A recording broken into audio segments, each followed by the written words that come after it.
my lap squishier because I've got more padding. You're holding up production, mate. Well, hello everybody. We're here today to talk to you about block 11. This is Henry, if you haven't met Henry. Very strongly suggesting that I need to pat him. So Claire's going to have to talk. So block 11, Bindi. Bindi eye. Bindi eye. This is quite a fun block to do, but you do need to concentrate a little bit in the sense of I used quite a number of markers. Just so that I knew where I was going and it was nice and smooth, but basically it's one row repeat, isn't it, Toni? Yeah, it is the one row repeat, and I say in the pattern that you must make sure you mark the beginning and the end of your row, because it's the same stitch that you repeat across the row. Now I called it Bindi eye because it reminded me of when the Bindi eye forms in the grass and you have these lovely little soft spikes that form and they look like these little starry type cluster things. This is it in its finished form. So it's quite nice, it's quite textured and it's similar on both sides. You can see it that way. Alright. So it's quite a nice soft block. This is my block this week, not Claire's. As you can see, it's quite soft and floppy. It's not rigid like someone else's crochet, but to be fair, this has been washed and blobbed, so it's got lovely. All the chemicals have been washed out of it, yeah, which makes a difference. So yeah, so it's you really do need to watch where your stitches go, because every stitch that you make is going to go into the chain, which is between every stitch that you do. So you need to watch. That's all. That's all I can say. You just need to take your time. Anyway, so we'll go and film the instructions, and we hope you enjoy very much. See you next time. Okay, bye. Hello everybody, and welcome to block 11. This is Bindi eye. Now your first row says to chain 41, which is what I've done here, and place a removable marker, which is one of these little babies here. It just slips in and out into the last chain, which is your 41st chain. And then we're going to turn our work. Right? So put my hook back into here. And then turning 2 chain. Oh, starting in the 3rd chain, I'm sorry. So that's 1, 2, 3. Remembering that 2 of these chain count as 1 stitch. So those 2 there will count as a stitch. We're going to work into this chain here and we're going to do a single crochet into here. And do 1 single crochet in there. So that's yarn over and pull it through, then yarn over and pull through the 2 loops. So that's 1 single crochet into that chain there. Right, we're going to do chain 1, then we're going to do another single crochet into this very same chain. So there. Right, so the stitch repeat is chain and single crochet all into the next chain here. Okay, then we're going to skip the next chain, which is right here. Now sometimes if your chain is a bit tight, it can be hard to tell which is the next chain. So if you look across the bottom, you can see you've got these lines across here. You can see we've got this first stitch repeat all going into here. And then you've got this little hole here. So this is the next chain. So we're going to skip this one. So the next stitch repeat is going to go into this hole here. Remember, when you're working into your foundation chain, you're not going to go into just the 1 loop. You want to get both loops. So you go into the bottom of the chain like this, and when you turn the work, you can see you've got the 2 loops there. Yarn over and pull that through, make your single crochet like that, make your chain and go back into the same space, yarn over and pull that through, yarn over again and make another stitch. So we've got a single crochet, a chain and a single crochet. You can see this is the loop at the top of this single crochet, this is the chain, and this is the loop at the top of this single crochet.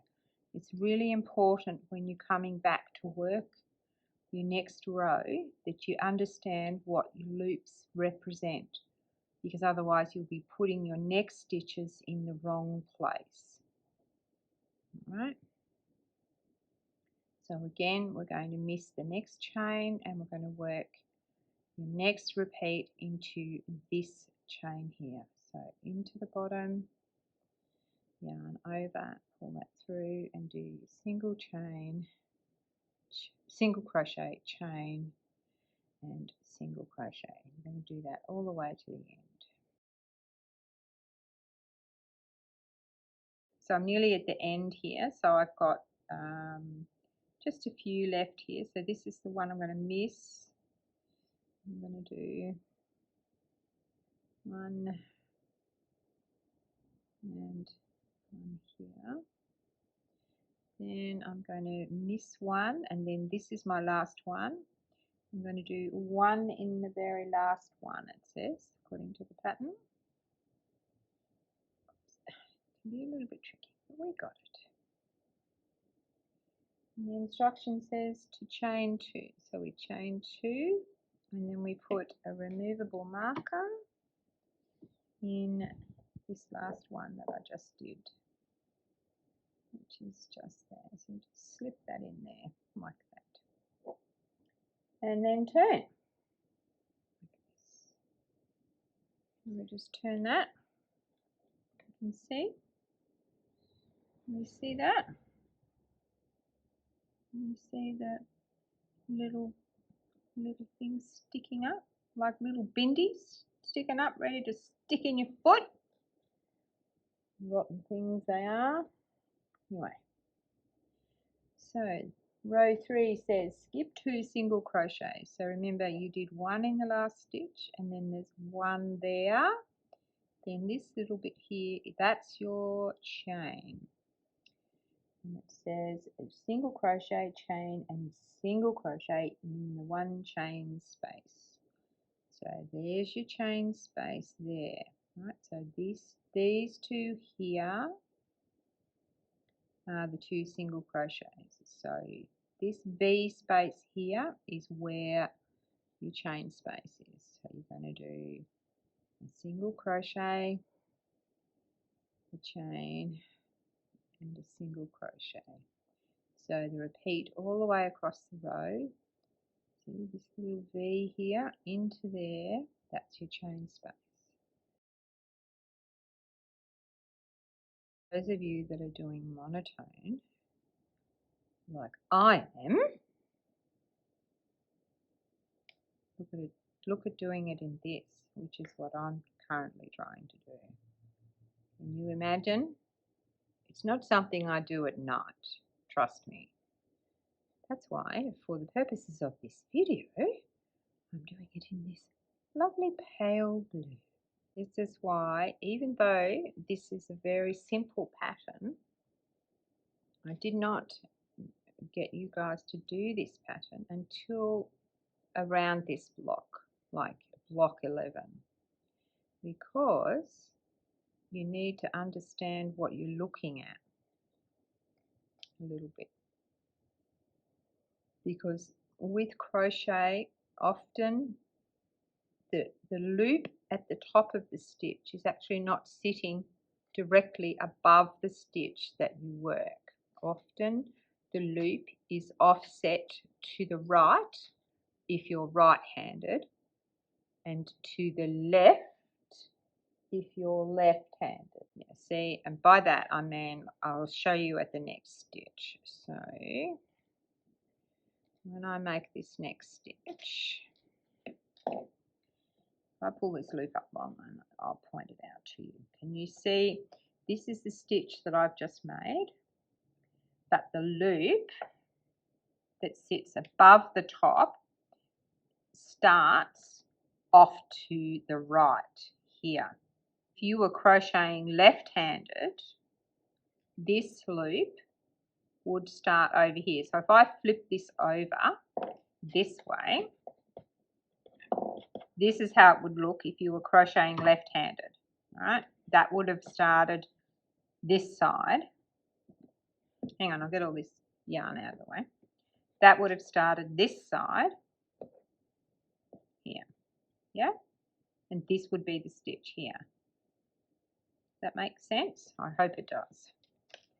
So to know where your chain is and where your stitch is, it helps you to understand that that's the loop. So when you're looking at this conglomeration of stitches, you should know that this loop here belongs to this single crochet, and this loop here is the chain in this space, and this loop here belongs to this single crochet. So it helps you identify the chain space. Or you can just put a marker in every single chain space as you go along to start with until you get comfortable with doing it. So I'll get to the end of this row, and then that's row 3, and then that's it. You just repeat row 3. Yeah, so now I'm coming up to the end of my 3rd row, or row 3, however you want to say it. Now I can't remember whether I did a chain or not, so I can pull that out, and you see how you can see, look, see how here I have, look in the right way, see how here I've only got one loop on here.